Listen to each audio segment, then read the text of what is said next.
Hey everyone, welcome back to my YouTube channel the Bengal trader. आप सबको मेरी Christmas, happy Christmas. आशा करता हूँ ये क्रिसमस आप लोग बहुत अच्छा गुजार रहे होंगे।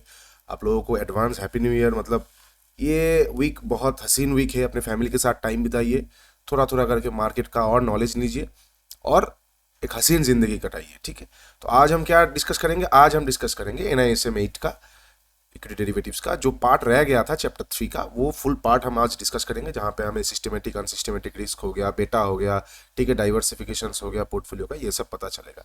और आज का वीडियो ज़्यादा टाइम नहीं लूंगा मैं, थोड़ा सा ही पार्ट बाकी है, बहुत ईजिली आप लोगों को समझा दूंगा। पूरा वीडियो देखिए। नेक्स्ट वीडियो जो आएगा फ्रेशली ऑप्शंस के ऊपर आएगा, और ऑप्शंस हम सबका फेवरेट है, आप भी जानते हैं, हम भी जानते हैं। तो वीडियोस को मिस मत कीजिए, जुड़े रहिए मेरे चैनल के साथ। आप लोगों को बहुत कुछ मैं देने वाला हूँ, फ्री ऑफ कॉस्ट है, कुछ चार्जेस नहीं है।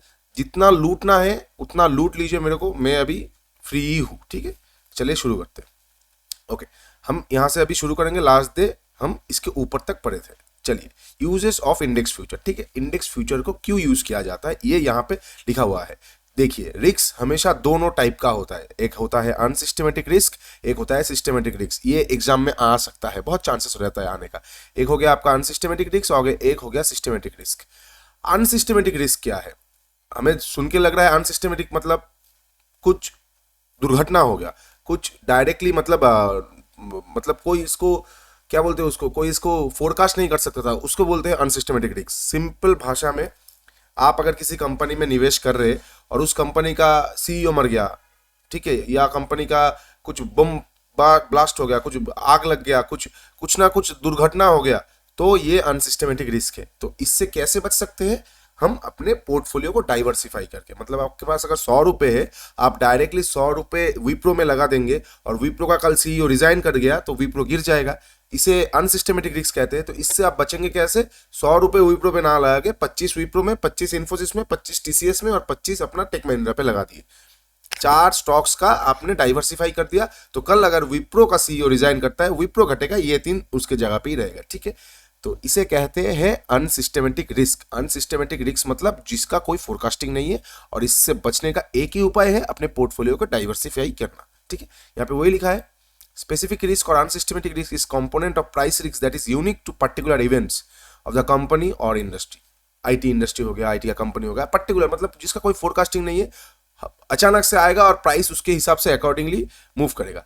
This risk is inseparable from investing in the securities. ठीक है, ये रिस्क हमेशा रहेगा। This could be reduce to a certain extent by diversifying the portfolio. Diversify करेंगे तो ये रिस्क घटेगा। ठीक है, ये हो गया हमारा अनसिस्टमेटिक रिस्क। अभी देखते हैं हम systematic risk. An investor can diversify his portfolio and eliminate major part of risk the diversify unsystematic, but what is left is non diversify portion of the market risk called systematic risk. मतलब क्या हो गया? आप एक limit तक अपने risk को diversify कर सकते हैं, अपने रिस्क को रिटेन कर सकते हैं, कमा सकते हैं। मतलब आपका IT का स्टॉक, एक के जगह आप 4 IT का स्टॉक ले लिए, ठीक है, 2 IT का स्टॉक हटा के आप 2 कॉटन का स्टॉक ले लिए, डाइवर्सिफाई कर करके अपने रिस्क को घटाया। लेकिन कुछ चीजें हैं जो हमेशा रिस्क में रहेगा, उसको आप डाइवर्सिफाई करके घटा नहीं सकते। वो चीजें क्या है? RBI रेट पॉलिसी, इकोनॉमी का पॉलिसी, जैसे हो गया आपका गवर्नमेंट पॉलिसीज हो गया, हाँ, अपना कोई भी एक्सपोर्ट रेट्स हो गया, रेपो रेट्स हो गया, FD अपना फेड का पॉलिसी हो गया, जितना भी पॉलिसी है जिसका मार्केट में डायरेक्ट इफेक्ट आता है, उनको आप डाइवर्सिफाई करके नहीं बच सकते। क्योंकि आप कुछ भी कर लीजिए, डायरेक्टली सब स्टॉक्स को वो इफेक्ट करेगा। तो आप जितना भी डाइवर्सिफाई कर दीजिए, आप उससे बच नहीं सकते। इसे कहते हैं सिस्टमेटिक रिस्क। इसीलिए हमेशा मार्केट में रिस्क रहेगा ही रहेगा। नथिंग इज 100%, नथिंग इज एकदम full and full proof plan है। तो आपको रिस्क को डाइवर्सिफाई करना पड़ेगा, आपको रिस्क को समझना पड़ेगा। अनसिस्टमेटिक रिस्क को आप डाइवर्सिफाई कर दिए, सिस्टमेटिक जो रिस्क है वो डाइवर्सिफिकेशन नहीं होता। इसीलिए हम स्टॉप लॉस या फिर फ्यूचर्स को इस्तेमाल करते हैं हेज करने के लिए अपना पोजीशन। अगर ऐसा कुछ पॉलिसी आ गया जो आपके अगेंस्ट पे है, आप तो डायरेक्टली स्टॉक बेच नहीं सकते, आप बेचेंगे भी नहीं, लॉन्ग टर्म के लिए आप रखना चाहते, तो उस मिडिल में आपको क्या करना है? इसीलिए आपको हेजिंग और ऑप्शंस या फ्यूचर्स का जरूरत होता है। ठीक है, यही यहाँ पे लिखा हुआ है। Directly associated with overall movements in the general market or economy is called systematic risks. Every portfolio is exposed to market risks. हर एक portfolio market risk पे exposed है. This risk is separable from investment and tradable in the market with the help of index-based derivatives. Index-based derivatives के साथ ये अपना risk को घटा सकते हैं। Therefore, we may say total price risk, ये थोड़ा सा आप पढ़ लीजिएगा, यहाँ पे वही लिखा है। ठीक है, तो सिस्टमेटिक और अनसिस्टमेटिक हम समझ गए। अभी हम एक बार देख लेते हैं कि बेटा क्या होता है। बेटा बहुत इंपॉर्टेंट है ये, इससे आपको 6 से 8 क्वेश्चंस मिल जाएगा, नॉट 68, या तो 6 या तो 8 क्वेश्चंस आपको इजीली मिल जाएगा, या तो 6 क्वेश्चंस या तो 8 क्वेश्चंस, शायद 10 भी मिल जाए, ठीक है। बहुत इंपॉर्टेंट ये एक टॉपिक है, इससे क्वेश्चंस हमेशा आता है और बहुत मजा भी लगता है इसे सॉल्व करने में। आप एक बार समझ गए इस चीज को, आपको कोई दिक्कत नहीं होगा, ठीक है। बेटा क्या होता है? बेटा का सिंपल मतलब होता है हमारा बेटा, जो बेटा होता है उसका सिंपल सा मतलब होता है निफ्टी अगर या फिर बैंक निफ्टी अगर, मतलब कोई भी इंडेक्स अगर 1 पॉइंट मूव करेगा तो आपका स्टॉक कितना पॉइंट मूव करेगा, आपका स्टॉक का बेटा कितना है।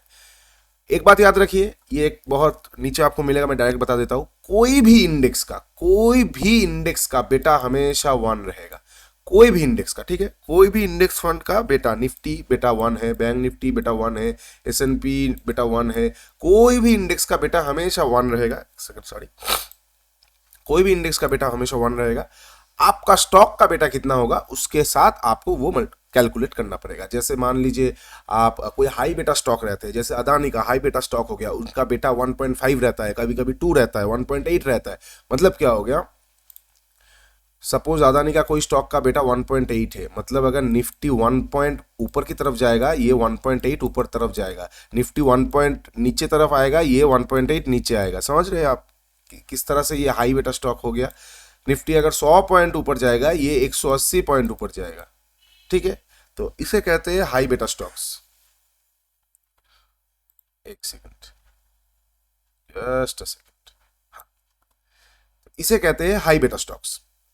अभी हाई बेटा स्टॉक्स मतलब बेटा को हम थोड़ा और डिटेल में समझ लेते हैं। A major systematic risk of security that can not be avoided through diversification. It measures the sensitive of a stock portfolio vis index movement over a period of time. मतलब इंडेक्स के साथ आपका stock या फिर portfolio का ये movement calculate करते हैं। मान लीजिए आपका एक स्टॉक का बेटा है 1.8, एक का स्टॉक का बेटा है 0.2, ठीक है। तो दोनों का बेटा हो गया 2 और 2 स्टॉक हो गए 2, तो 2 डिवाइड बाई 2 1, तो आपका पोर्टफोलियो का बेटा हो गया 1। एक का तो 1.8 बेटा है और एक का 0.2 है, लेकिन आपका ओवरऑल पोर्टफोलियो बेटा 1 हो गया। तो इसी तरह बेटा को हम कैलकुलेट करते हैं, उसका थोड़ा एक सेकंड, उसका थोड़ा सा हम फॉर्मूला भी देख लेते हैं, ठीक है। This means that historically a security has moved. अच्छा हाँ, suppose a stock has a beta equal to 2. This means historically security has moved 20% when the index moved 10%. वही बोल रहा हूं मैं, अगर आपका स्टॉक का बेटा 2 है तो वो दुगना भागेगा अपना इंडेक्स की तरफ से, ठीक है।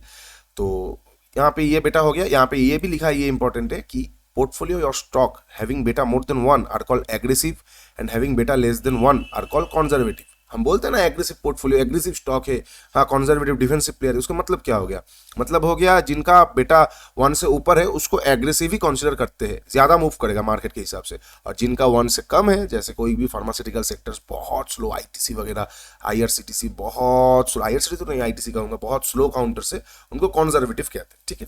Okay, in order to calculate a beta of a portfolio, betas of individual stocks are used. हर एक स्टॉक का बेटा हम कैलकुलेट करके फिर अपना पोर्टफोलियो का बेटा निकाल पाएंगे। देखिए आप अगर आपका स्टॉक का बेटा नहीं मालूम आपको, तो आप आपका पोर्टफोलियो का बेटा नहीं निकाल पाएंगे ना, सबको जोड़ के आपको एवरेज करना पड़ेगा। It is calculated as weighted average of betas of individual stocks in the portfolio based on their investment proportion. मान लीजिए आपका, अच्छा मैं जो आपको यहाँ पे एग्जाम्पल दिया था वो सिंप्लीफाइड किया था, यहाँ पे फुल एग्जाम्पल दिया हुआ है, तो इस चीज को ध्यान से देखिए। एग्जाम्पल, आपके पास 4 स्टॉक है एक पोर्टफोलियो में, एक का बेटा है 0.5, एक का है 1.1, एक का है 1.30, एक का है 0.90, ठीक है। और हर एक स्टॉक में आपका वेटेज है, पहले में 35%, फिर 15%, फिर 20%, फिर 30%। मतलब 1 लाख अगर आप इन्वेस्ट कर रहे हैं तो 35,000 आपका 0.5 वाला स्टॉक में है बेटा वाला, 15,000 आपका 1.1 बेटा वाला स्टॉक में है, 20,000 आपका 1.3 बेटा वाला स्टॉक में है, और 30,000 आपका 0.90 बेटा वाला स्टॉक में है, ठीक है। द बेटा of this portfolio would be, जो पोर्टफोलियो का बेटा आएगा वो क्या आएगा, 0.87। कैसे, 0.5 वाला जो बेटा वाला स्टॉक है उसमें आपका 35,000 का इन्वेस्टमेंट है, तो ये मल्टीप्लाई हो गया। उसके साथ साथ 1.10 जो बेटा है आपका, उसमें आपका 15,000 है, मल्टीप्लाई हो गया। 1.30 बेटा में 20,000 है, वो भी मल्टीप्लाई हो गया, प्लस हो गया। और 0.90 के 30,000 है, वो भी प्लस हो गया। मतलब इसका फॉर्मूला ये आ गया, W मतलब वेटेज बेटा, मतलब W1B1 plus W2B2 plus unlimited, मतलब जिस स्टॉक्स में आपका जितना वेटेज है उसका जितना बेटा है इसके साथ, प्लस नेक्स्ट जो स्टॉक में आपका जितना वेटेज है और उसका जितना बेटा है। मतलब अगर आपके पास 10 स्टॉक है आपके पोर्टफोलियो में, हर एक में सपोज आपने 1 लाख रुपए इन्वेस्ट किया है, किसी में 20,000, किसी में 10,000, किसी में 5,000, किसी में 12,000, और हर एक स्टॉक का अलग अलग बेटा है। तो आपको अगर पूल टोटल पोर्टफोलियो का बेटा निकालना है तो आपको क्या करना पड़ेगा, हर एक स्टॉक का बेटा के साथ उसका वेटेज मल्टीप्लाई करके दूसरे के साथ ऐड करते रहिए। मतलब अगर आपने सपोज 10 स्टॉक है, पहले स्टॉक में आपका 10,000 इन्वेस्टमेंट है और उसका बेटा है 2, तो 10,000 इंटू 2 हो गया आपका पहला का बेटा और अपना वेटेज, प्लस नेक्स्ट स्टॉक में आपका 5,000 रुपए है और उसका बेटा है 0.5, तो 5,000 इंटू 0.5 प्लस, ऐसे करते करते आपको अनलिमिटेड टाइम तक जाना है। वही कहते हैं वेटेज 1 बेटा 1 प्लस वेटेज 2 बेटा 2 प्लस वेटेज n बेटा n, मतलब नंबर ऑफ स्टॉक्स जो भी है और बेटा। तो इससे आपका पोर्टफोलियो का बेटा निकाल आएगा। ठीक है, तो यही यहाँ पे लिखा है, आप एक बार देख लीजिए, ये कैलकुलेशन आपको क्वेश्चंस में आएगा तो बहुत बहुत मजा आएगा। ठीक है, चलिए अभी एक एग्जाम्पल देखते थे। अच्छा, आप लोगों को शायद बेटा अगर फिर से कोई भी दिक्कत आ रहा है कमेंट करके जरूर बताइएगा, मैं और सिंप्लीफाइड करके समझा दूंगा। मतलब बेटा जो हो गया आपको निकालना है आपका जितना भी वेटेज हो गया आपका पोर्टफोलियो में, वेटेज मतलब कितना पैसा आपने इन्वेस्ट किया है, उतना पैसा इंटू उस स्टॉक का बेटा प्लस नेक्स्ट स्टॉक का बेटा, उसके साथ उतना पैसा करते रहेंगे, जितना भी स्टॉक्स है सब जोड़ देंगे इस तरह, तो आपका पोर्टफोलियो का बेटा आ जाएगा। ठीक है, ओके। अच्छा, now let us get to a management of systematic risk. Assume you are having a portfolio of 3 lakh. ठीक है, कैश मार्केट में आपका पोर्टफोलियो है 3 लाख का। You see the market may be volatile due to some reasons, you are not comfortable with market movement in the short run. आपका long term का portfolio है, आपका शॉर्ट रन पे मार्केट में आपको थोड़ा बहुत दिक्कत आ रहा है कि मार्केट में कुछ अनहोनी हो सकता है। At this point of time you have 2 options, sell the entire portfolio and buy later, hedge by use of index futures to protect the value of the portfolio from expected fall in the market। इस time पे आपके पास 2 ही रास्ते हैं।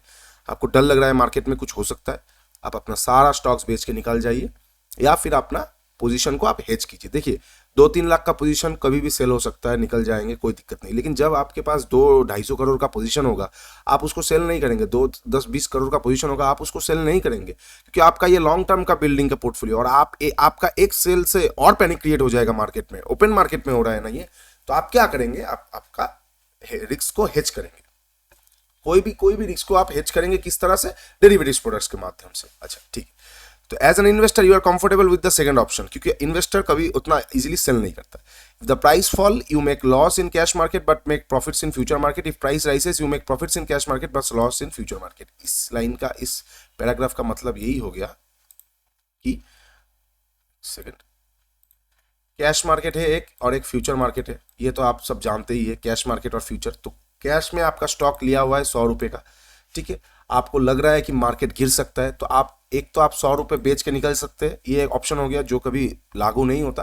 दूसरा क्या option हो गया, आपको डर लग रहा है मार्केट नीचे आएगा, तो आपने उसी स्टॉक का या इंडेक्स का फ्यूचर्स को शॉर्ट कर दिया, 100 में सेल कर दिया थोड़ा सा मार्जिन से, तो ये 100 से 80 आ गया, आपका स्टॉक भी 100 से 81 आ गया, तो आपको यहाँ पे 19 रुपए का लॉस हुआ, लेकिन यहाँ से आपको 20 रुपए का प्रॉफिट हो गया या फिर 19 रुपए का प्रॉफिट हो गया। तो ये वाला रिस्क को आप इस रिस्क के साथ हेजिंग कर दिए, इसे ही कहते हैं हेजिंग। सेम चीज ऊपर की तरफ, मान लीजिए आपको 1 महीने बाद आपका पोर्टफोलियो सेल करना है, ठीक है, 1 महीने बाद पोर्टफोलियो सेल करना है, लेकिन आप सेम चीज आप सोच रहे हैं कि 1 महीने बाद मार्केट नीचे आ जाएगा, तो आप क्या करेंगे, तो आप अभी अपना फ्यूचर शॉर्ट करके चलेंगे। तो जितना भी आपको वहां पे 1 महीने बाद आपको नुकसान होगा वो फ्यूचर्स के मार्केट से आपको पॉजिटिव में आ जाएगा। समझ रहे बात, यही यहाँ पे लिखा हुआ है। As an investor you are comfortable with second option, if the price falls, price गिरेगा तो आपको कैश मार्केट पे आपका पोर्टफोलियो में लॉस जरूर दिखाएगा, लेकिन आप फ्यूचर में जो उसको शॉर्ट करके चलेंगे उसको आपको प्रॉफिट दिखाएगा, ठीक है, उसमें आपको प्रॉफिट दिखाएगा।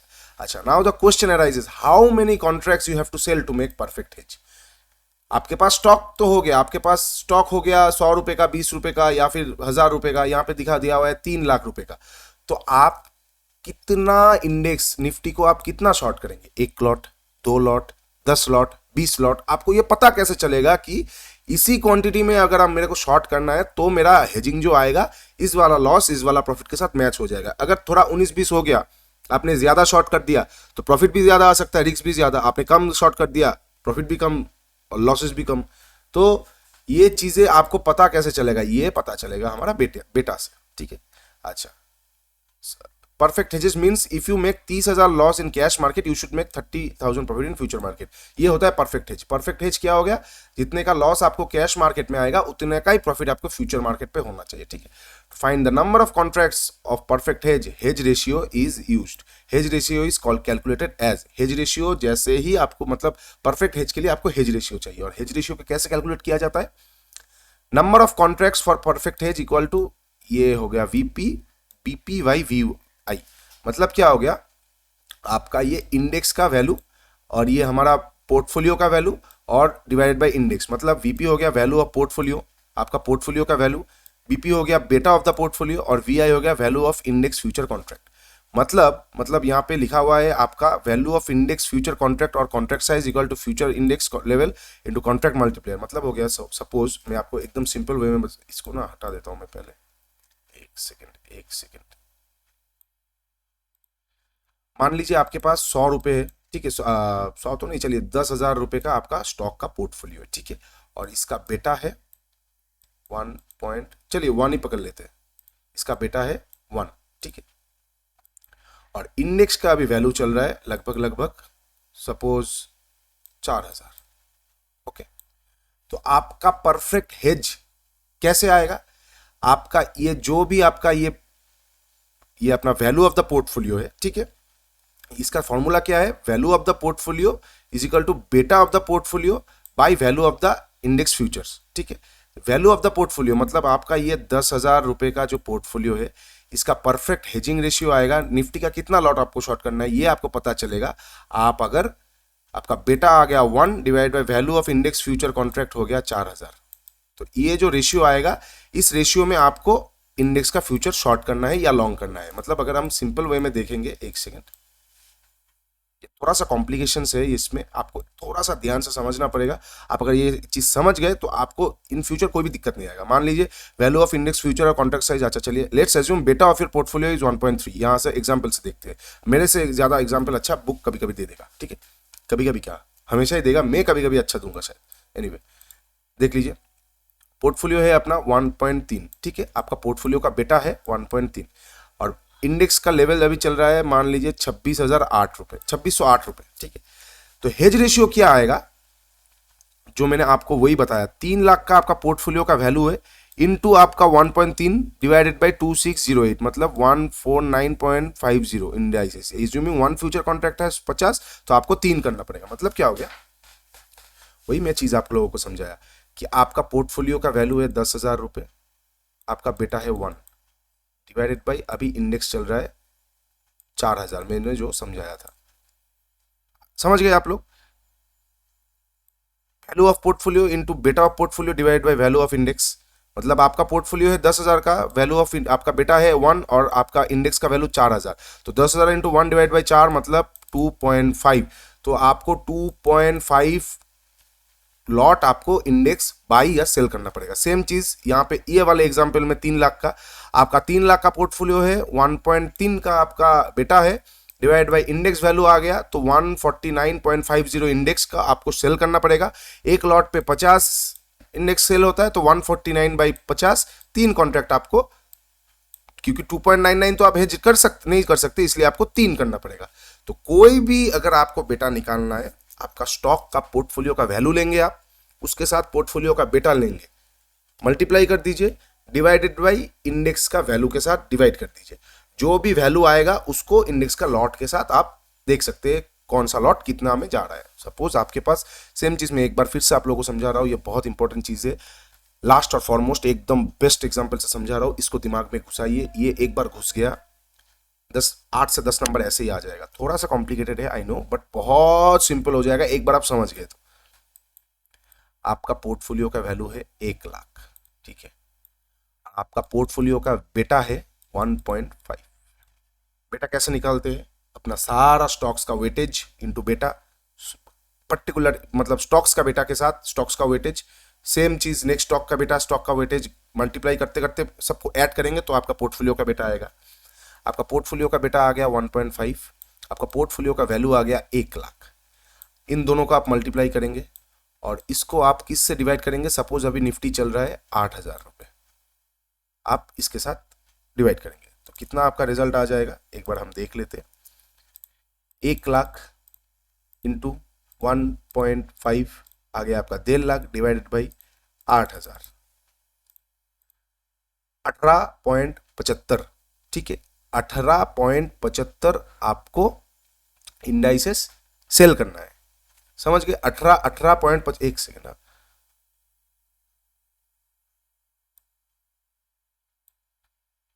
मैंने वैल्यू बहुत कम ले लिया था इसलिए ये चीज हो रहा है। 18.75 आपको इंडाइसेस सेल करना है, लेकिन एक लॉट में कितना क्वांटिटी सेल होता है? 50। तो आप अभी तक एलिजिबल नहीं है हेजिंग के लिए। समझ रहे हैं ना? हेजिंग के लिए आपके पास फंड होना चाहिए। यही अगर आपका 1,00,000 का जगह 10 लाख वाला फंड आता तो यहाँ पे 15 लाख हो जाता, और 15 लाख के बाद अगर आप 15 लाख के साथ, वैल्यू बहुत कम ले लिया था मैंने, सॉरी, 15 लाख के साथ आप अगर 8,000 को डिवाइड करेंगे तो 187 आपको कॉन्ट्रैक्ट सेल करना है निफ्टी का। तो एक लॉट हो जाता है हमारा लगभग 50 क्वांटिटी, 50 का लॉट साइज है निफ्टी का। तो 187 डिवाइड बाई 50, 3.75। तो आप 4 लॉट निफ्टी का सेल या बाई करेंगे हेज करने के लिए। तो वैल्यू जब पोर्टफोलियो का बढ़ेगा तभी आपका हेजिंग के लायक होंगे। जैसे यहाँ पे 1.5 लाख को अगर हम 8,000 से कंपेयर करेंगे तो आपके पास सिर्फ और सिर्फ 18 कॉन्ट्रैक्ट निफ्टी का सेल करने का आपका हेज होता, परफेक्ट हेज। लेकिन निफ्टी का एक लॉट का तो साइज ही है 50, तो आप कैसे परफेक्ट हेज कर पाएंगे जब आपका कॉन्ट्रैक्ट साइज नहीं मिल रहा है? ठीक है, अगर रियल लाइफ एग्जांपल पे देखेंगे, जैसे कि मान लीजिए किसी का पोर्टफोलियो का वैल्यू है अभी 50 लाख। ठीक है, मैं सब चीजों को हटा देता हूं, अभी का एग्जाम्पल से बात करते हैं हम लोग।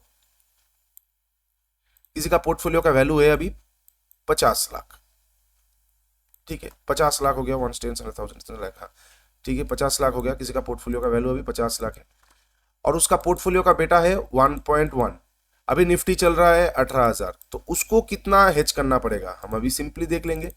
50 लाख इंटू 1.1 हो गया आपका 55 लाख, डिवाइडेड बाई निफ्टी अभी चल रहा है 18,000, तो 305.55। तो उसके पोर्टफोलियो को अगर उसको डर लग रहा है कि मार्केट कल गिर जाएगा, तो वो divided by contract size Nifty का 50 है, तो वो निफ्टी का 6 लॉट शॉर्ट कर देगा। और कल अगर मार्केट गिर भी जाएगा उसको कोई डर नहीं है, क्योंकि निफ्टी में से उसको जितना भी पैसा आएगा वो लॉस को कवर कर देगा। ठीक है, ये हो गया बेटा। बहुत बहुत ट्राई किया है मैंने। देखिए, मैं 100% आप लोगों को एकदम शायद नहीं समझा पा रहा हूँ, लेकिन मेरी भावनाओं को समझिए।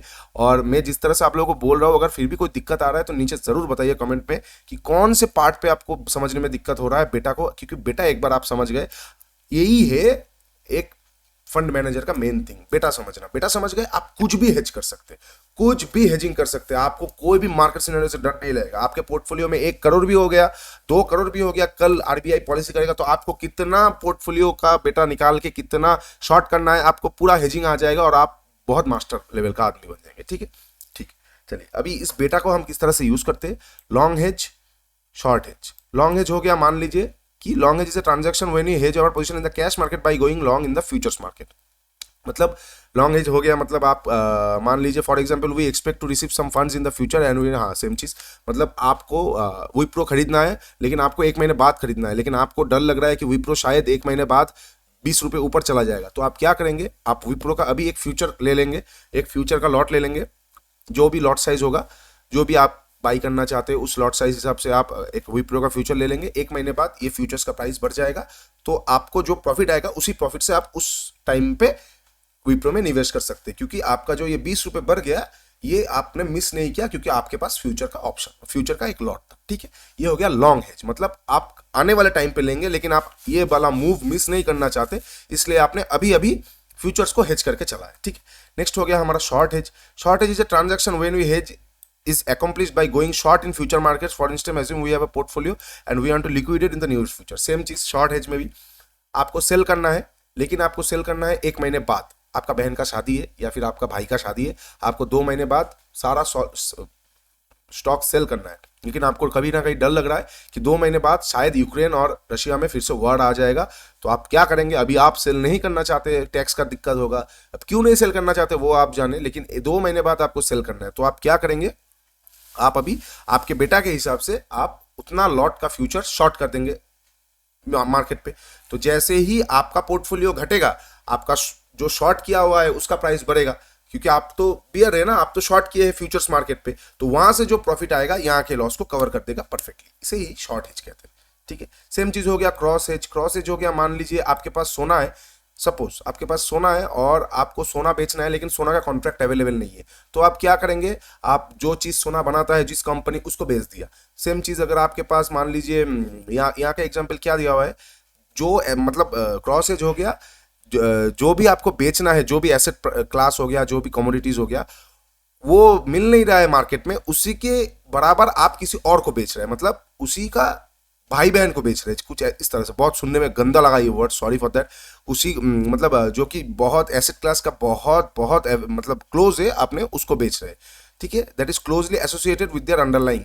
ठीक है, जैसे कि हो गया यहाँ पे दिया हुआ है, jet fuel are not available international market पे, तो जेट फ्यूल के जगह other energy product like crude oil, heating oil, gasoline, ये सब आप बेच रहे हैं। ठीक है, सेम चीज यही पे लिखा है, आप एक बार पढ़ लीजिए। हेज कॉन्ट्रैक्ट मंथ हो गया, जो भी मंथ पे आप हेजिंग कर रहे हैं, जस्ट लाइक फ्यूचर्स वाला, मार्च का हेजिंग कर रहे हैं तो मार्च का हेज कॉन्ट्रैक्ट मंथ हो गया। ट्रेडिंग इन फ्यूचर मार्केट्स, ये यहाँ पे वही लिखा हुआ है, आप एक बार पढ़ लीजिए। इसमें समझाने लायक कुछ है नहीं, बस रीडिंग पढ़ लीजिए कि कैसे आपको पोजीशन को हेज करना है। जैसे a trader trades a naked long position when he expects the market to go up. अगर एक ट्रेडर, जैसे हम लोग ट्रेडर हो गए, हम लोग नेकेड पोजीशन बनाएंगे, कोई हेजिंग नहीं करेंगे, लेकिन वही रिस्क आएगा, वही हमारा कोई हेजर आएगा तो वो हेज कर देगा पोजीशन को। सेम चीज़ यहाँ पे एक लिखा हुआ है, आप एक बार पढ़ लीजिए, यहाँ पे कुछ उतना कुछ है नहीं। ठीक है, ये देखते हैं हम, arbitrage opportunities in future market. Arbitrage is simultaneous purchase and sale. Arbitraging हम जानते हैं आर्बिट्रेजिंग क्या है, तो यहाँ पे वही फिर से लिखा हुआ है आर्बिट्रेजिंग क्या हो गया। आर्बिट्रेज का अगर आपने वीडियो नहीं देखा, फर्स्ट चैप्टर में मैंने आप लोगों को समझा दिया। सेम चीज यहाँ पे वही लिखा हुआ है, आर्बिट्रेजर्स क्या करते हैं एक बार पढ़ लीजिए।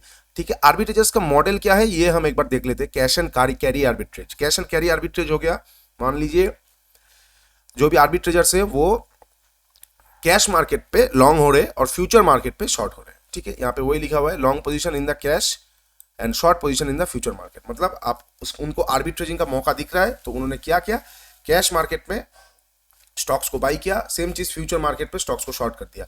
जो भी प्राइस डिफरेंस हो रहा है आर्बिट्रेजिंग का बहुत फॉर्मूला है, तो उसे कैश एंड कैरी मॉडल कहते हैं, जिसमें कैश मार्केट में बाई लॉन्ग करना होता है और फ्यूचर मार्केट पे शॉर्ट करना होता है। सेम चीज रिवर्स कैश एंड कैरी हो गया, कैश मार्केट पे शॉर्ट करना और लॉन्ग करना फ्यूचर मार्केट पे। आप पढ़ लीजिए। इंटर एक्सचेंज आर्बिट्रेज हो गया, सेम कॉन्ट्रैक्ट को, जो भी यहाँ पे लिखा हुआ है, two positions on the same contract in two different markets, मतलब सेम ही लॉन्ग करना या शॉर्ट करना कोई दिक्कत नहीं, उनको जो भी करना है सेम करेंगे, लेकिन बीएससी में भी करेंगे, एनएससी में भी करेंगे। थोड़ा सा प्राइस डिफरेंस का आएगा, उसका वो मजा लेंगे। यही यहाँ पे लिखा हुआ है। और यहाँ पे कॉस्ट ऑफ कैरी मॉडल का बहुत यहाँ पे कैलकुलेशन दिया हुआ है, जो मैंने कभी पढ़ा नहीं है, और शायद आप लोग पढ़ेंगे तो आप लोगों को भी बहुत दिक्कत होगा। आप एक बार पढ़ सकते हैं, लेकिन इससे क्वेश्चंस नहीं आता है। ओके, इससे क्वेश्चंस बहुत बहुत कम आता है। तो आप एक बार ये सारे चीज देख सकते हैं आर्बिट्रेजिंग का, लेकिन इससे शायद आपको एक या दो नंबर, एक नंबर शायद आएगा, लेकिन this is not worth it. मतलब बहुत दिक्कत होता है आर्बिट्रेजिंग, क्योंकि आर्बिट्रेजिंग रियल लाइफ में आता नहीं है। तो उसी कारण से आप इसको एक बार रीडिंग करके देख सकते हैं। मैं इसको अवॉइड कर रहा हूँ, नहीं तो बहुत बड़ा आ जाएगा। चलिए आज के लिए इतना ही रहेंगे, क्योंकि ऑप्शंस का चैप्टर हम नेक्स्ट दिन बहुत क्लियरली करेंगे। क्योंकि देखिए यहाँ पे जितना भी लिखा हुआ है ना, इंटर मार्केट आर्बिट्रेजिंग, यहाँ से क्वेश्चंस बहुत कम आते ही नहीं है। आर्बिट्रेजिंग हम जान गए ऊपर ऊपर से, हमें आर्बिट्रेजर्स तो बनना नहीं है।